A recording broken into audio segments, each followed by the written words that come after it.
आधुनिक हिंदी साहित्य के मौलिक निबंधकार, उत्कृष्ट समालोचक, सांस्कृतिक विचारधारा के उपन्यासकार, चिंतक और शोधकर्ता डॉक्टर हजारी प्रसाद द्विवेदी हिंदी के बहुमुखी प्रतिभा संपन्न साहित्यकार हैं। भावपूर्ण साहित्यिक निबंधों की श्रृंखला में आपके बहुचर्चित निबंध संग्रह कल्पलता में संकलित नाखून क्यों बढ़ते हैं नामक निबंध का हिंदी निबंध साहित्य में महत्वपूर्ण स्थान है। आलोच्य निबंध नाखून क्यों बढ़ते हैं में आचार्य द्विवेदी ने मनुष्य की आदिम प्रवृत्तियों की चर्चा करते हुए यह स्पष्ट किया है कि नाखूनों का बढ़ना मनुष्य की उस अंध सहजात वृत्ति का परिणाम है जो उसके जीवन में सफलता ले आना चाहती है। नाखूनों को काट देना उस स्वनिर्धारित आत्मबंधन का फल है जो उसे चरित्र की सार्थकता की ओर ले जाती है। नाखून का बढ़ना मनुष्य के भीतर की पशुता की निशानी है और उसे नहीं बढ़ने देना मनुष्य की अपनी स्वयं की इच्छा है, मनुष्य का अपना आदर्श है।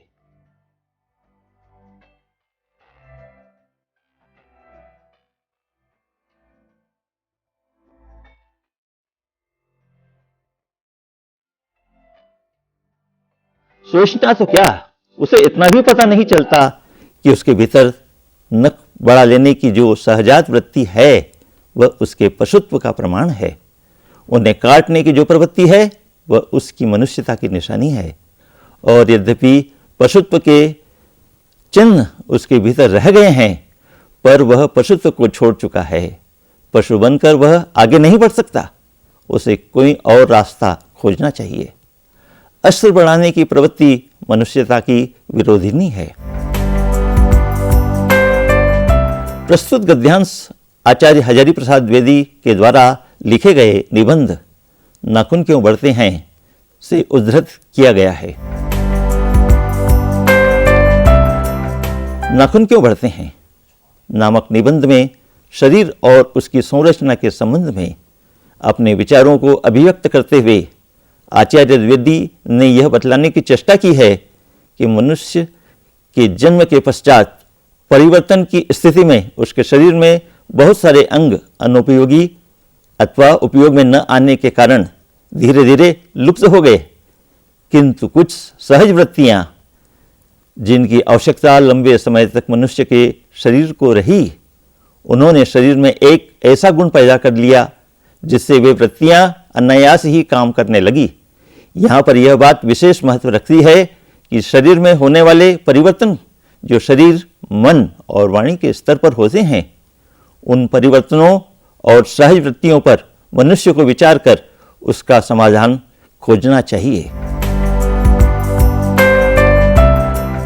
आचार्य द्विवेदी कहते हैं कि मनुष्य अनायास घटने वाली वृत्तियों पर सोचना तो दूर, उसे इस बात का भी पता नहीं चल पाता है कि उसके शरीर में नाखून बढ़ा लेने की जो सहजात अर्थात सहोदर वृत्ति है वह एक प्रकार से उसके अंदर अर्थात उसके शरीर, मन, वाणी और क्रिया के अंदर समाये हुए पशुत्व के गुण का साक्षात प्रमाण है। नाखून बढ़ते हैं अर्थात उसमें पशु के गुण हैं, किंतु जब वह नाखूनों को काटता है या उसके अंदर नाखूनों को काटने की जो आदत या प्रवृत्ति है वह यह प्रमाणित करती है कि वह मनुष्य है। हालांकि उसके शरीर में पशु के चिन्ह नाखूनों के रूप में भले ही रह गए हों, किंतु अब वह पशु के गुणों को छोड़ चुका है। वह जानता है कि पशु बनकर अर्थात हिंसक वृत्तियों को अपनाकर वह विकास के रास्ते पर आगे नहीं बढ़ सकता। आगे बढ़ने की बहुत सारी संभावनाएं हैं, उनके लिए अभी भी बहुत सारे रास्ते खोजे जा सकते हैं। उन्हें खोजने की इच्छा शक्ति और प्रयत्न होना चाहिए। यदि इस पर भी मनुष्य संहारक अस्त्र शस्त्रों का निर्माण करता है तो यह उसका मनुष्यता के विरोध में किया जाने वाला कार्य है। प्रस्तुत गद्यांश में आचार्य द्विवेदी ने पशु और मनुष्य के संदर्भ में मनुष्य के द्वारा सभ्यता और विकास की दिशा में बढ़ने वाली मानसिकता की प्रासंगिकता का प्रश्न उठाया है। आलोच्य गद्यांश में हिंदी की खड़ी बोली का प्रयोग हुआ है। प्रयुक्त भाषा में संस्कृत के तद्भव और बोलचाल के शब्दों का अद्भुत प्रयोग हुआ है। आलोचक गद्यांश में अमिधा शब्द शक्ति का प्रयोग हुआ है। आलोचक गद्यांश में प्रसाद शब्द गुण का प्रयोग हुआ है। आलोचक गद्यांश में पशु बनकर मनुष्य आगे नहीं बढ़ सकता जैसे वाक्य के माध्यम से आचार्य द्विवेदी की मानव कल्याण विषयक विचारधारा और दार्शनिकता की मानसिकता का अद्भुत परिचय मिलता है। मैं कभी कभी सोचता हूं कि इतने दिनों तक अंग्रेजी की अनुवर्तिता करने के बाद भी भारतवर्ष इंडिपेंडेंस को अनधीनता क्यों नहीं कह सका। उसने अपनी आज़ादी के जितने भी नामकरण किए, स्वतंत्रता, स्वराज्य, स्वाधीनता, उन सब में स्व का बंधन अवश्य रखा। क्या यह संयोग की बात है या हमारी समूची परंपरा की अनजान में हमारी भाषा के द्वारा प्रकट होती रही है? प्रस्तुत गद्यांश आचार्य हजारी प्रसाद द्विवेदी के द्वारा लिखे गए निबंध नाखून क्यों बढ़ते हैं से उद्धृत किया गया है। नाखून क्यों बढ़ते हैं के संबंध में अपने विचारों को अभिव्यक्त करते हुए आचार्य द्विवेदी कहते हैं कि 15 अगस्त 1947 को जब भारत अंग्रेजों की दास्ता से मुक्त हुआ तो अंग्रेजों ने इस दिन के लिए इंडिपेंडेंस डे शब्द का प्रयोग किया और भारतीय समाचार पत्रों में इस स्वतंत्रता दिवस के लिए स्वाधीनता दिवस का प्रयोग किया। इस संदर्भ में निबंधकार कहते हैं कि स्वाधीनता शब्द का अर्थ है अपने ही अधीन रहना। आचार्य द्विवेदी कहते हैं कि एक लंबे समय तक भारतवासी अंग्रेजों के साथ रहे, उनकी सभ्यता और उनकी संस्कृति और उनकी विचारधारा को बहुत कुछ घुल मिल गए। फिर भी जब अंग्रेजों ने आज़ादी जैसे भाव को व्यक्त करने के लिए इंडिपेंडेंस शब्द का प्रयोग किया तो भारतवासी उस शब्द का प्रयोग क्यों नहीं कर सके। उस शब्द का हिंदी में उसी भाव के अनुरूप अनुवाद भी अनधीनता के रूप में हो सकता था, तो फिर भारतवासियों ने स्वाधीनता शब्द का प्रयोग क्यों किया। अधिकांश भारतवासी विशेषकर पढ़े लिखे लोग अंग्रेजी भाषा के अनुवर्ती या पिछलग्गू हैं और अंग्रेजी का अनुसरण करने में गौरवान्वित होते हैं, तो फिर उन्होंने स्वतंत्रता के लिए प्रयुक्त किए जाने वाले अंग्रेजी शब्द के स्थान पर स्वाधीनता शब्द का प्रयोग आखिर किया तो क्यों किया। इस प्रश्न का उत्तर देते हुए आचार्य द्विवेदी कहते हैं कि चाहे यह संयोग हो, किंतु उस संयोग के साथ ही हमारे भारतवर्ष की संपूर्ण परंपरा अनजाने में स्वर शब्द के प्रयोग से सामने आ गई। हमें अपने आप के अधीन होकर अनुशासन में बंधना और अपने स्वयं के अनुशासित बंधन में बंधकर कार्य करना बहुत अच्छा लगता है। आलोचक गद्यांश में भारतीय और अंग्रेजी भाषी व्यक्तियों की मानसिकता के अंतर को स्पष्ट किया गया है।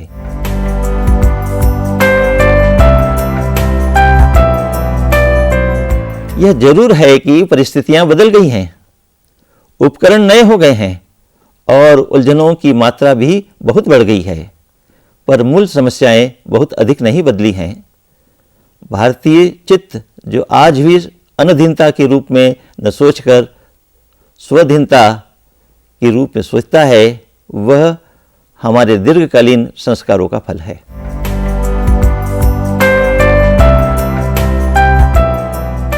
आचार्य हजारी प्रसाद द्विवेदी ने आलोचक गद्यांश में अनधीनता और स्वाधीनता के संबंध में अपने विचारों को स्पष्ट किया है। अनधीनता स्वतंत्रता के लिए अंग्रेजों के द्वारा थोपा हुआ शब्द है, जबकि स्वाधीनता भारतीय संस्कृति और भारतीय मानसिकता के परिप्रेक्ष्य में स्वयं के द्वारा ग्रहण किया हुआ शब्द है। आचार्य द्विवेदी कहते हैं कि समय के परिवर्तन और भौतिक सभ्यता के विकास के साथ साथ वैश्विक वातावरण में परिस्थितियां बदल गई हैं।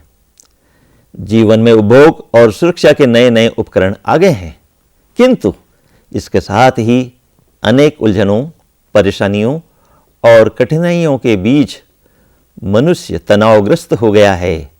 इतना सब कुछ होने के बाद भी जो समस्याएं पहले थी वे समस्याएं आज भी वैसी की वैसी हैं।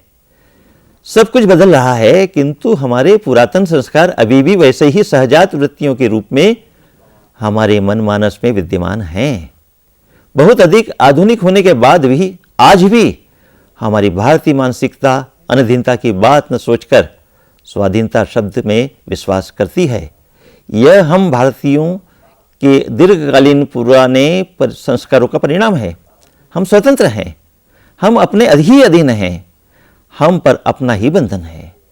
हम मुक्त होकर भी अपने बंधन में हैं। यह बंधन हमारी अनुशासन प्रियता का प्रमाण है। किसी के बंधन में न होने की अपेक्षा अर्थात अनधीन होने की अपेक्षा स्वयं के अधीन होना अधिक हितकारी है। इससे जीवन और समाज में उच्छृंखलता नहीं आ पाती है। आलोचक अध्यांश में निबंधकार ने भारतीय दीर्घकालीन संस्कारों की विशेषता बतलाई है।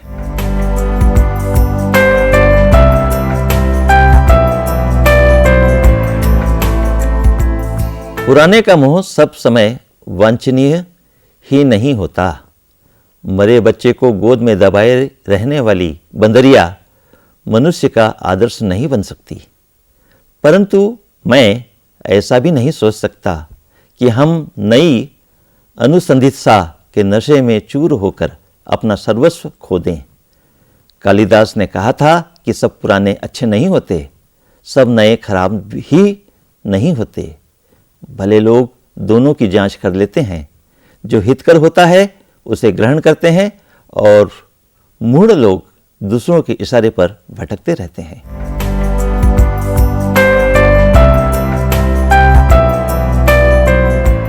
आलोचक अध्यांश में आचार्य द्विवेदी ने नाखून क्यों बढ़ते हैं नामक निबंध में यह बतलाया है कि सब पुराना अच्छा नहीं होता और सब नया बुरा नहीं होता। आचार्य द्विवेदी कहते हैं कि जब जब भी हम प्राचीन संस्कारों और सभ्यता की बात करते हैं तो यहाँ पर एक बात पर ध्यान देना बहुत आवश्यक है, और वह यह कि हमेशा पुराने से मोह करना युक्ति संगत नहीं होता। यह सही है कि हमारा अतीत गौरवशाली है और उसमें बहुत कुछ ऐसा है जो आज भी हमें प्रेरणा देता है और हमारा मार्ग प्रदर्शन करता है, किंतु यह भी सही है कि सभी कुछ पुराना अच्छा नहीं होता। उदाहरण के लिए डॉक्टर द्विवेदी यह कहते हैं कि एक बंदरिया अपने मरे हुए बच्चे को अपने सीने से चिपकाए हुए रहती है, तो इसमें क्या औचित्य है? हमारे कुछ ऐसे संस्कार या परंपराएं जो पुरानी और आज के वातावरण में औचित्यपूर्ण नहीं है, उन्हें सहेज कर रखना या उनके अनुसार चलना या बार बार उनका स्मरण करना किसी भी स्थिति में श्रेयस्कर नहीं है। किंतु इसका तात्पर्य यह भी नहीं है कि नए की खोज में हम पुराने को बिल्कुल ही भूल जाएं और उसकी उपेक्षा कर दें। यहाँ पर उन्होंने कालिदास का संदर्भ देते हुए कहा है कि सब पुराना अच्छा नहीं होता और सब नया खराब नहीं होता। जो समझदार होते हैं वे नए और पुराने दोनों की परीक्षा करते हैं और फिर उचित और अनुचित का निर्णय कर जो कुछ उनके हित में होता है उसे स्वीकार करते हैं। किंतु जो मूर्ख या नासमझ होते हैं वे स्वयं निर्णय नहीं लेते और दूसरों के निर्देशन या इशारों पर कार्य करते रहते हैं। नए और पुराने विचारों, संस्कारों और परंपराओं के औचित्य पर बहुत युक्तिसंगत विचार किया गया है।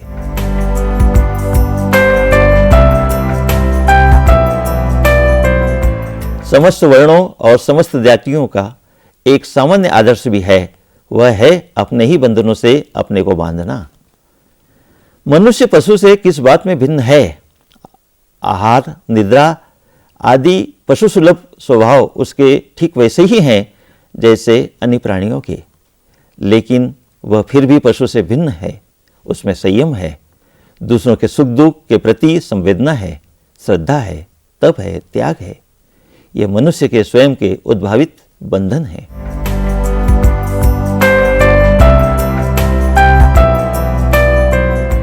आलोच्य पंक्तियों में आचार्य द्विवेदी ने मनुष्य और पशु के बीच के अंतर को स्पष्ट किया है। आचार्य द्विवेदी प्रश्न करते हैं कि मनुष्य और पशु से किस बात में अलग है, भिन्न है। वे कहते हैं कि पशु और मनुष्य में खाने पीने और सोने की प्रवृत्ति तो एक जैसी है, किंतु फिर भी मनुष्य अन्य प्राणियों की तुलना में भिन्न है। सभी जानते हैं कि मनुष्यों में भी अनेक वर्ण और अनेक जातियां हैं, फिर भी मनुष्य के समान रूप से पाए जाने वाला एक सामान्य आदर्श भी है। वह आदर्श है अपने आप को अपने ही बंधनों में बांधना। पशु अपने आप को अपने अनुशासन के बंधन में नहीं बांध सकता, किंतु यह महत्वपूर्ण कार्य मनुष्य कर लेता है। मनुष्य में संयम है, वह दूसरों के सुख दुख से प्रभावित होता है, वह जरूरत पड़ने पर किसी भी श्रेष्ठ के प्रति श्रद्धा भाव भी रखता है, वह तपस्या भी करता है और जरूरत पड़ने पर अपने सुखों और संपत्ति का त्याग भी करता है, जो सामान्यतः एक पशु नहीं कर पाता। यह वे बंधन है जो स्वतः ही मनुष्य में उत्पन्न होते हैं और वह इन बंधनों का निर्वाह भी करता है।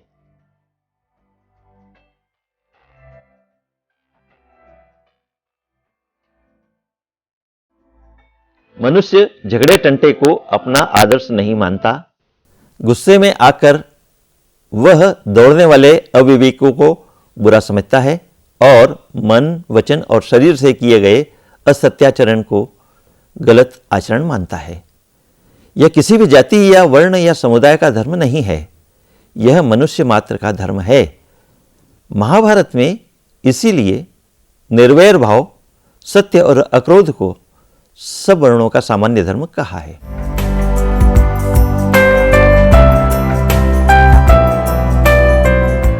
आलोच्य अवतरण में आचार्य द्विवेदी ने मनुष्य के अंतःकरण में उपस्थित अशत्रुता, सत्य और अक्रोध भाव के संबंध में अपने विचारों को व्यक्त किया है।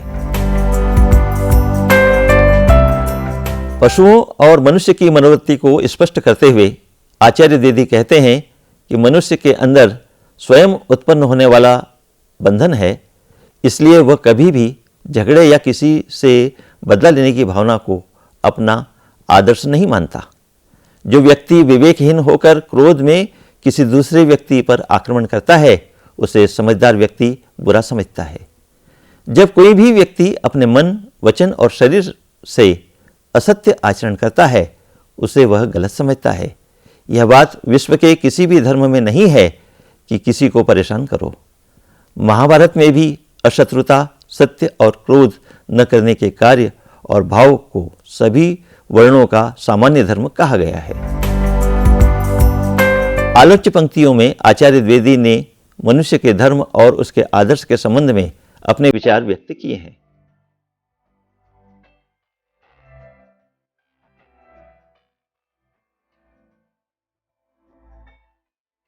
गौतम ने ठीक ही कहा था कि मनुष्य की मनुष्यता यही है कि वह सबके सुख दुख को सहानुभूति के साथ देखता है।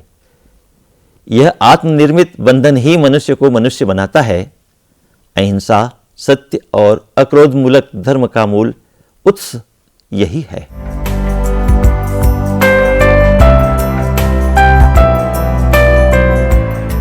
आचार्य द्विवेदी ने गौतम बुद्ध के विचारों को आलोच्य पंक्तियों में स्पष्ट किया है। आचार्य द्विवेदी गौतम बुद्ध के माध्यम से यह कह रहे हैं कि मनुष्य वही होता है जो दूसरों के सुख दुख को सहानुभूति के साथ देखता है। यह मनुष्य का स्वयं के द्वारा निर्मित किया हुआ बंधन है। इस बंधन के कारण वह मनुष्य बनने की सार्थकता को प्राप्त करता है। मनुष्य के अंदर जब अहिंसा, सत्य और क्रोध न करने का मानवीय धर्म जागृत होता है, उसके मूल में यही मानवता, मनुष्यता और सहानुभूति का भाव रहता है। इस भाव को किसी भी रूप में अभिव्यक्त किया जा सकता है, किंतु बात मूलतः वही रहती है। आलोच्य गद्यांश में निबंधकार ने मानवीय मूल्यों और आदर्श के संबंध में गौतम बुद्ध के माध्यम से अपने विचारों को व्यक्त किया है।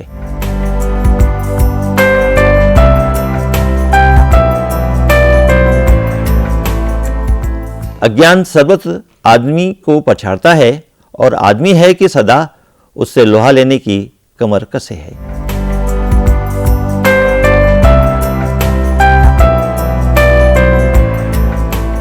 प्रस्तुत अवतरण में आचार्य द्विवेदी ने मनुष्यता के संबंध में ज्ञान और अज्ञान के बीच के अंतर को स्पष्ट किया है। आचार्य द्विवेदी कहते हैं कि मनुष्य को अज्ञान का भाव सदैव परास्त करता है।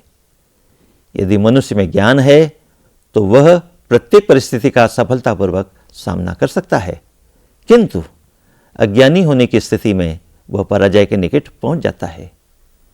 मनुष्य में एक विशेषता है कि वह कभी भी पराजय स्वीकार नहीं करता। पराजित होने पर भी वह पुनः विजय प्राप्त करने के लिए प्रयत्न करता है।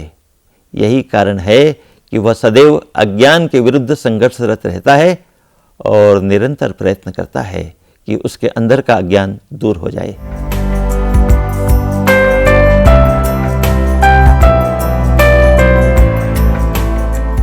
एक बूढ़ा था, उसने कहा, बाहर नहीं भीतर की ओर देखो, हिंसा मन से दूर करो, मिथ्या को हटाओ, क्रोध और द्वेष को दूर करो, लोग के लिए कष्ट सहो, आराम की बात मत सोचो, प्रेम की बात सोचो, आत्मतोषण की बात सोचो, काम करने की बात सोचो।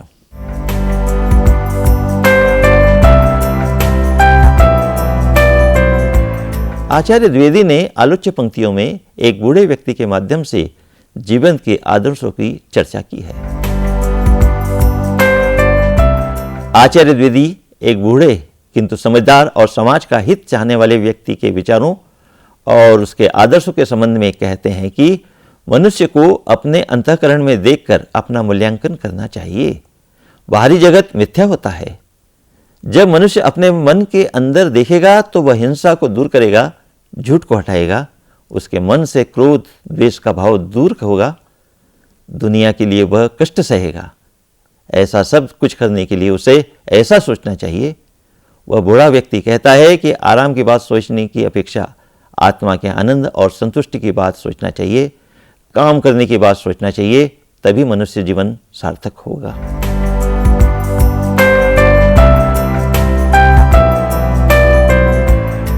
प्रेम ही बड़ी चीज है, क्योंकि वह हमारे भीतर है। उच्छृंखलता पशु की प्रवृत्ति है, स्व का बंधन मनुष्य का स्वभाव है।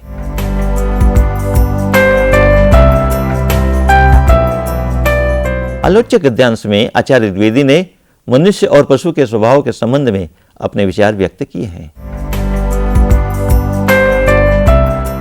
आचार्य द्विवेदी कहते हैं कि मनुष्य के लिए प्रेम का भाव अत्यधिक महत्वपूर्ण है, क्योंकि वह मनुष्य के मन में, उसके अंतःकरण में, उसके भीतर रहता है। पशु और मनुष्य के बीच का अंतर केवल इतना है कि पशु उच्छृंखल होता है, वह किसी के बंधन में नहीं होता, स्वयं अपने बंधन में भी नहीं रहता है, और जो कुछ भाव उसके मन में आता है वह विवेक और अविवेक के सोच से दूर वही कार्य करता है। पशु की तुलना में मनुष्य स्व अर्थात अपने बंधन में रहता है।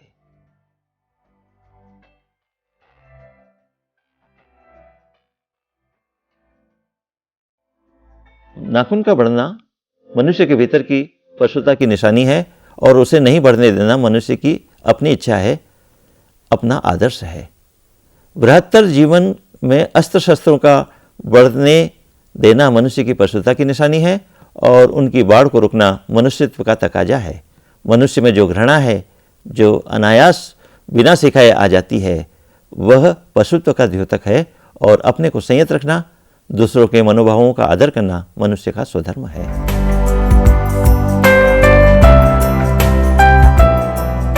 आलोच्य अवतरण में आचार्य द्विवेदी ने नाखूनों के बढ़ने के संबंध में पशुता और मनुष्यता के बीच के अंतर को स्पष्ट किया है। आचार्य द्विवेदी कहते हैं कि जब मनुष्य के नाखून बढ़ते हैं, वह इस बात का प्रतीक है कि उसके अंदर पशु के गुण विद्यमान है, किंतु जब वह नाखूनों को बढ़ने नहीं देता और उन्हें काटता है, उससे यह प्रकट होता है कि वह अपनी इच्छा से अपने अंदर पलने वाले पशु पर नियंत्रण कर रहा है, और यही उसका आदर्श है। आवश्यकता आज इसी बात की है कि हम मनुष्य बनकर रहें और पशु बनकर ऐसा कोई कार्य नहीं करें जिससे समाज या अन्य किसी का अहित हो। घृणा का भाव पशु का गुण है, और अपने आप पर नियंत्रण करना और दूसरों की भावनाओं का सम्मान करना मनुष्य का अपना स्वयं का धर्म है। डॉक्टर हजारी प्रसाद द्विवेदी हिंदी साहित्य के एक बहुत समर्थ एवं सुविख्यात साहित्यकार हैं। हिंदी साहित्य के विविध पक्षों पर आपने अधिकारपूर्वक लेखन किया है। आपके द्वारा लिखे गए भावपूर्ण मौलिक निबंध भारतीय एवं विश्व साहित्य की अनुपम उपलब्धि है। अपने निबंधों में आपने विचारात्मकता के साथ साथ दार्शनिक एवं गवेषणात्मक दृष्टि को भी सामने रखा है। फलस्वरूप आपके ये निबंध विषय वस्तु के संदर्भ में प्रामाणिक, अर्थपूर्ण एवं प्रासंगिक बन गए हैं।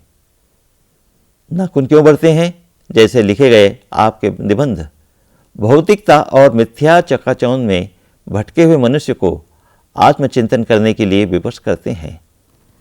सभी जानते हैं कि भौतिक सभ्यता के विकास के साथ साथ मानव मूल्यों का विघटन हुआ है। ऐसे समय में संदेह होता है कि इस तरह का व्यक्ति मनुष्य है अथवा पशु। इस निबंध में नाखून एक प्रतीक है और उस प्रतीक के माध्यम से आचार्य द्विवेदी ने अपने मन के दर्द को सामने रख दिया है। भाषा, शैली और भाव संप्रेषण की दृष्टि से यह निबंध अपने आप में विशिष्ट और अविस्मरणीय है।